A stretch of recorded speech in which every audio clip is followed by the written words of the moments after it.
Graça e paz. Bom dia. Esse é mais um dia que o Senhor fez para nós. E, portanto, nada melhor do que meditarmos na sua palavra. Nós estamos dando uma passeadinha no livro de Atos. E já comentamos um pouco sobre Atos, capítulo 13. E ainda no capítulo 13 nós temos algo interessante. Paulo, nessa viagem missionária, teve a tristeza, né? Com certeza, nada pior do que a gente ser trocado, confundido. Paulo, apenas um servo de Deus. Porém, aqui no capítulo 13 de Atos, nós vemos que essa viagem trouxe alguns transtornos. Pessoas do local onde ele estava tentando sacrificar a ele, idolatrá-lo, colocar uma coroa sobre a sua cabeça, grinaldas, essas coisas que se faz com os deuses estranhos, porque o Deus vivo não precisa de nada disso. O Deus vivo não precisa de vela, o Deus vivo não precisa de uma grinalda sobre a cabeça. O Deus vivo mora dentro de mim, mora dentro de você, porque Ele é tão amoroso, Ele verdadeiramente é o amor que deu o seu único Filho Jesus Cristo para pagar o preço para que nós voltássemos a ser o que éramos lá no Éden. Amigos, comunhão com Ele. E, portanto, o Espírito Santo faz tudo isso.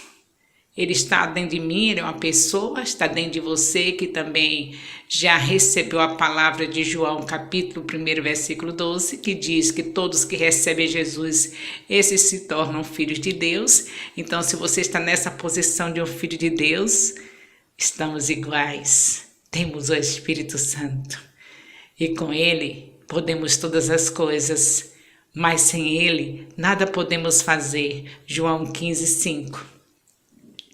Então, com Ele, a gente rejeita qualquer honra que venha para nós, qualquer idolatria, qualquer forma de adoração para mim ou para qualquer filho de Deus é rejeitada. E foi isso que aconteceu com Paulo. Ele foi adorado. Achavam que, de acordo com o que ele estava fazendo, os milagres que aconteceram nessas viagens missionárias, chama a atenção de algumas pessoas, aliás, de muitas pessoas, e Paulo e Barnabé, nessa viagem missionária que está escrita em Atos 13, teve o dessabor de ser considerado um Deus, e eles rejeitaram. Mas a consequência de você rejeitar ser um Deus é que tem aquele grupo que quando vê que você não é um Deus, lhe apedreja. Foi o que aconteceu com Paulo. Apedrejou a Paulo. Um grupo que estava esperando o resultado. Se ele for considerado um Deus, tudo bem. Mas se não for, nós o mataremos, apedrejaremos. É assim que acontece hoje, queridos. Eu não sou uma deusa, eu sou uma filha de Deus, eu tenho o Espírito Santo e Deus tem me usado e transformado muitas vidas, mas quando vê que eu não sou uma deusa, quando vê que sou um ser humano e que tenho defeitos assim como Paulo, você vê que no capítulo seguinte, no capítulo 14 de Atos, já Paulo teve uma discussão com Barnabé, o seu companheiro de evangelismo, o seu companheiro de viagem missionária. Então é sinal que Paulo era alguém semelhante a mim e a você, mas Deus o usava poderosamente. E aí, quando se descobre que nós somos pessoas comuns, mas que vivemos o sobrenatural de Deus, a presença dele em nossas vidas, começam os apedrejamentos. Quantos estão me apedrejando por saber que eu sou um ser humano e que apenas o Espírito Santo me usa? Porque a função de Satanás é colocar sempre alguém como Deus, porque ele tem pavor daqueles que adoram o verdadeiro Deus. Então, o que ele puder fazer para que as pessoas pensem que eu sou uma deusa, ele vai fazer, sempre. Eu me lembro que certa vez, trabalhando numa invasão, cuidando dos pobres, Uma criança veio com um cenário estranho para mim, como me considerando alguém que era uma deusa. E eu rejeitei, eu disse, não se ajoelhe nos meus pés, porque eu não sou uma deusa. Eu sou uma mulher de Deus, uma santa mulher de Deus, que estou aqui guiada pelo Espírito Santo para abençoar esta invasão, para vir cuidar dos pobres, porque a palavra de Deus diz em Lucas 14, versículo 12, que nós não devemos fazer banquete para aquelas pessoas que podem nos retribuir, mas sim banquetes para os pobres, porque assim o Senhor nos recompensa. E isso é muito sério, né? Na verdade, o que Satanás quer é que as pessoas sejam idolatradas. Não vê os grandes, os levitas que tem na terra, esses que estão aí cantando diante de plateias, o que é que a plateia faz?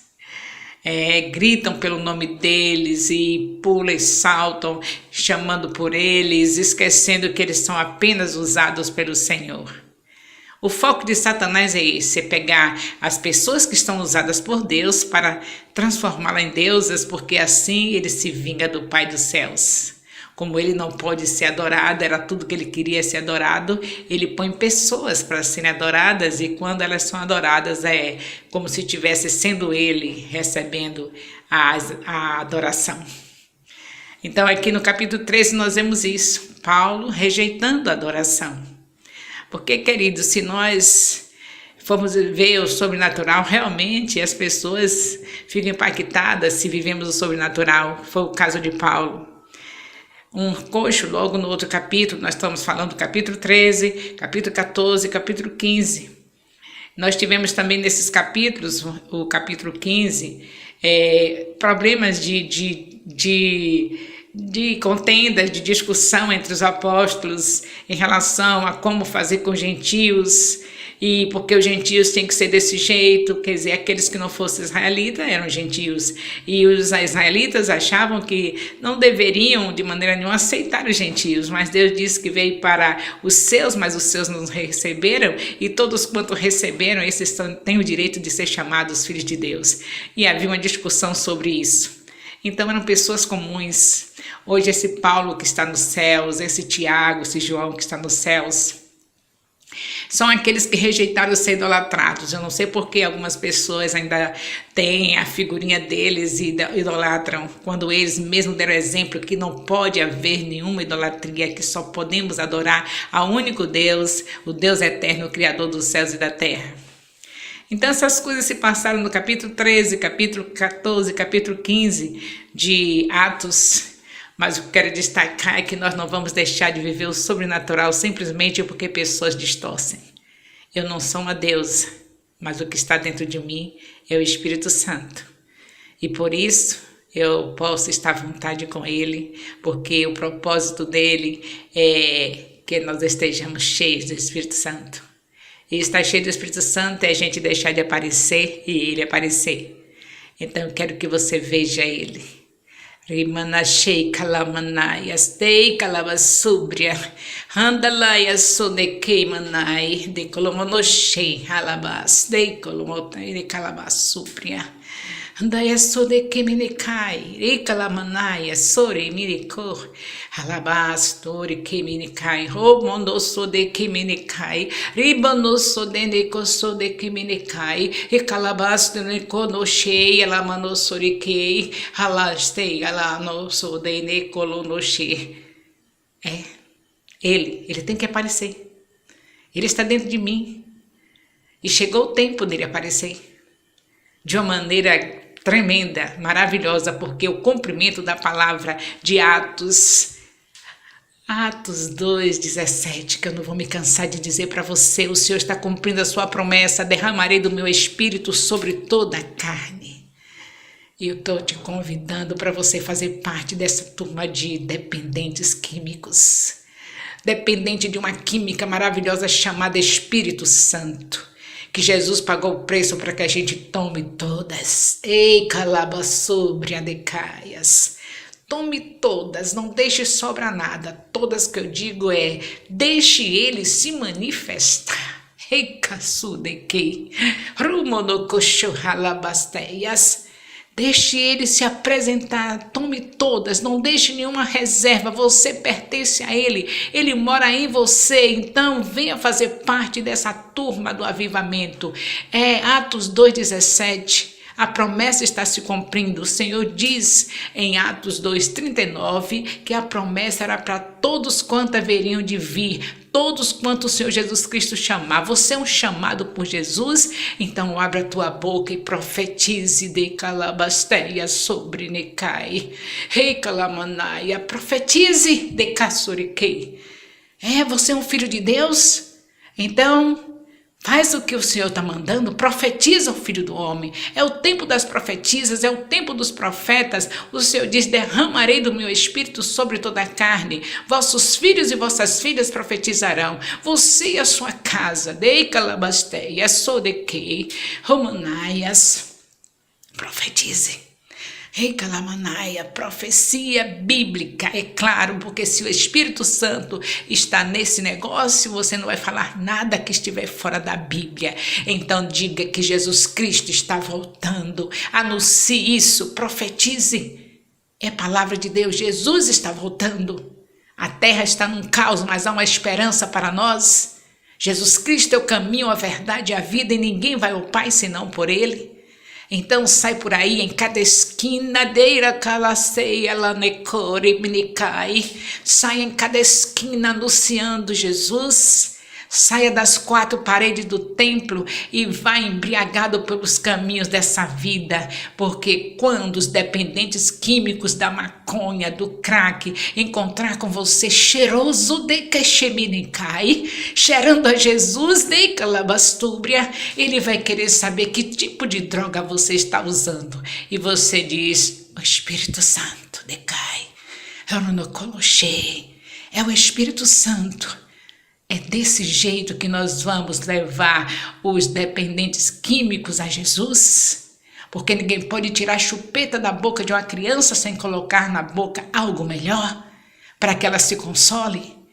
São as criancinhas que estão por aí rolando, as crianças espirituais que estavam em busca do sobrenatural e não sabia que o sobrenatural que ele tem, que deve ter, é Jesus.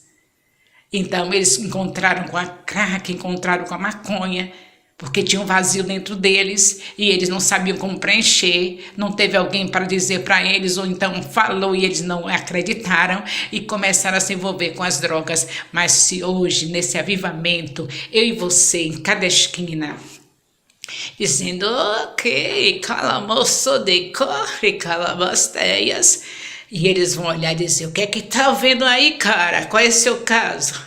Qual foi a droga que você tomou? De cachê. Aí eles já vão começando de cachê. Você diz, eu nem calamonochei, porque Jesus já vai começar a tocar.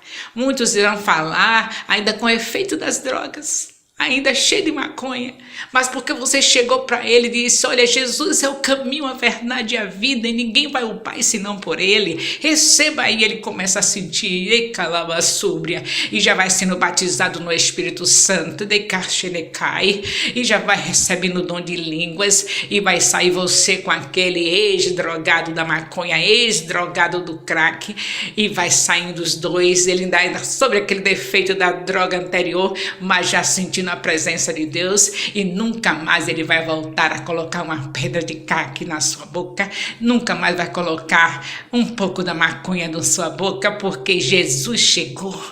E calabasteia, quem trocaria Jesus, o cheiroso, o gostoso, por uma pedra de crack? Só basta que nós vivamos essa química maravilhosa do Espírito Santo e veremos a terra aos pés do Senhor Jesus.